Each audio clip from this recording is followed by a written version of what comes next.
Hey again, YouTube. Edgar here, and today I wanted to talk about one of the most anticipated movies of 2026, Avengers Doomsday. The first official trailer dropped a week ago, and I wanted to share some of my thoughts about the movie and the overall Marvel Cinematic Universe. Just some thoughts about where the MCU currently is, where they are headed, and everything leading up to the release of this film.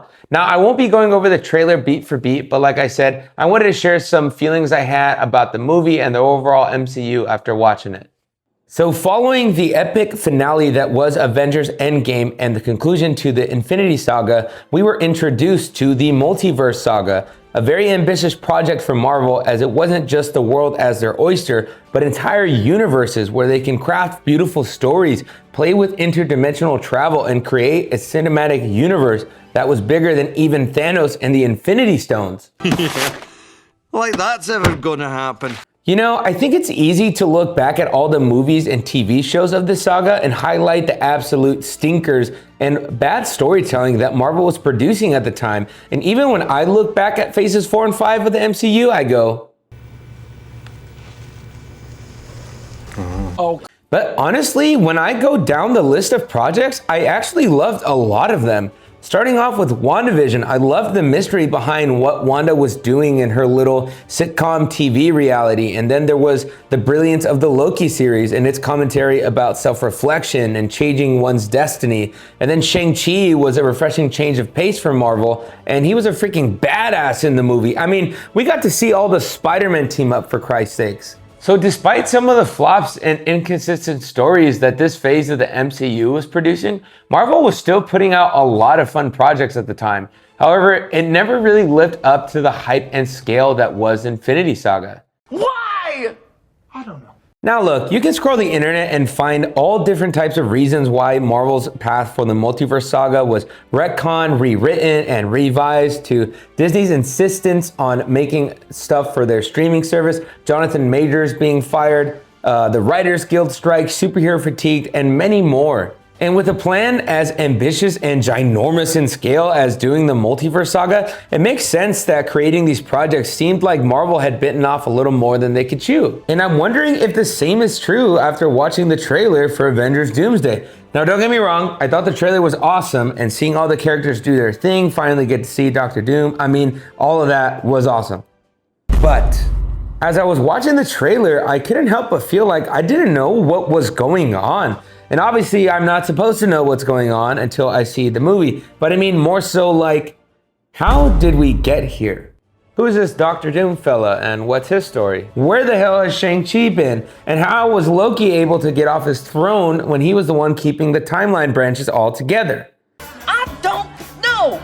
It just doesn't seem like the writers of the saga did enough for me to buy into the fact that these heroes are all here. There was no real build-up or backstory to Dr. Doom, which I understand that Kang the Conqueror was originally supposed to be the main villain of this whole saga, but for them to switch course and cast Robert Downey Jr., who arguably kicked off the whole MCU as your new central villain, I can't help but feel like this movie might not deliver on the magnitude and hype that this movie brings. And that's pretty hard for me to stomach as a diehard MCU fan, that I may not love this movie like I hoped I would. But whether or not Avengers Doomsday delivers us a grand and well-written narrative, one thing's for sure, that this movie is gonna make a lot of money. Because if there's one thing that the most successful projects of this phase have in common, it's nostalgia. Starting off with Spider-Man No Way Home, that whole movie was like nostalgia porn. I mean, if you were like me and were lucky enough to watch Tobey Maguire, Andrew Garfield, and Tom Holland as your Spider-Man throughout your childhood, then if you were also like me, you must have walked out of No Way Home thinking it was the greatest movie you'd ever seen. Which is how I felt the first time after watching it. And then I saw it again, and again, and again, and the more I watched it, the more I thought, What the hell is that? the story is absolutely bananas, ridiculous, and almost dumb. But because they brought back all of those legendary actors, I was blinded by the fact that this movie is kind of weird and doesn't really make any sense. But just to put it into perspective for you, Spider-Man No Way Home went on to gross almost $2 billion worldwide, had the biggest opening weekend since Avengers Endgame, and remains Sony Pictures' biggest grossing film to date. Why? 'Cause fuck 'em, that's why. No, seriously though, it's the nostalgia factor. I mean, at this point, it's nostalgic to see Robert Downey Jr., Chris Evans, and Chris Hemsworth together in an Avengers movie. So guess what? Marvel looked at them and said, hey, let's run it back, and then... Tell them to bring me my money. Oh, well, except this time, we gotta make RDJ a different character, because Iron Man is dead, and reviving him would be totally whack, right? Right? So yeah, sure, we'll just make him, I don't know, maybe the biggest villain that Marvel has ever? Not a great plan. But in reality, it kind of is.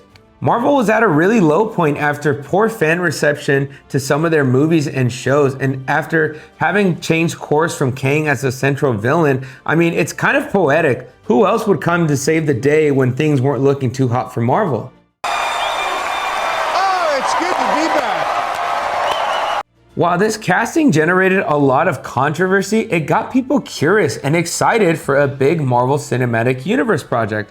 Again, Marvel was desperate. They had to bring back All Reliable. But not only did they bring back RDJ, but Chris Evans as well. But despite my excitement for Marvel to bring back these two MCU legends and the overall hype that this movie has brought, after watching the trailer, I couldn't help but feel that something was a little off. Like I mentioned earlier, there's so much going on here, so many different storylines and characters that I personally don't really feel like had a lot of build-up leading up to this movie. And it's really hard for me to get invested in the overall storyline of this saga. I can't get behind Thor's speech about how powerful Doom is because we've never seen him in any MCU project leading up to this. I mean, we obviously saw him in the post-credit scene for Fantastic Four First Steps, and we can assume that this movie is going to go extensively into his backstory, but there are a lot of, and I mean a lot of characters in this movie, so how much time can you really spend without taking away screen time from the bajillion heroes that you want to include? I don't know, like I said, I love Marvel, and I trust that they got a firm hand on the wheel now, and they're going to stick the landing for both Doomsday and Secret Wars. And the reason I feel so confident in saying that, despite all the ways in which this whole thing could blow up, is two people, Joe and Anthony Russo. This dynamic duo were responsible for bringing us some of the greatest entries in the MCU with Captain America: The Winter Soldier, Civil War, and both Avengers: Infinity War and Avengers: Endgame. So yeah, if there's anyone I trust to bring together this multiverse of characters and storylines in a coherent and epic way, it's these two. These guys don't miss when it comes to bringing us the best Marvel movies. They know how to handle all the star power and studio and fandom demands that making a movie like this brings. So there's no doubt that the road to Doomsday looked like Marvel was eventually gonna be doomed. I mean, the storylines were all over the place and they had failed to establish new lead heroes and villains. So I think what they're doing right now is the best play that they could do to close out this saga.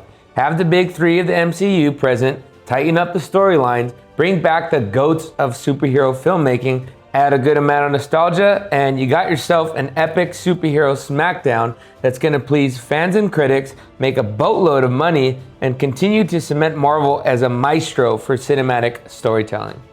Or it could be a nostalgic mess in which Doctor Doom is mishandled and several storylines never get resolved, but hey, we'll have to see. So that's gonna be it for this video. Thank you all so much for those who continue to watch and support my content. It really does mean a whole lot, so I appreciate y'all. Hopefully everyone gets a chance to see this movie when it comes out. Let me know what you thought about the trailer, what you think about the movie in general, and just any other thought that pops in your head. Like I said, that's all I got for you today. So until the next video, I'm Edgar, and I'll see you then. Bye.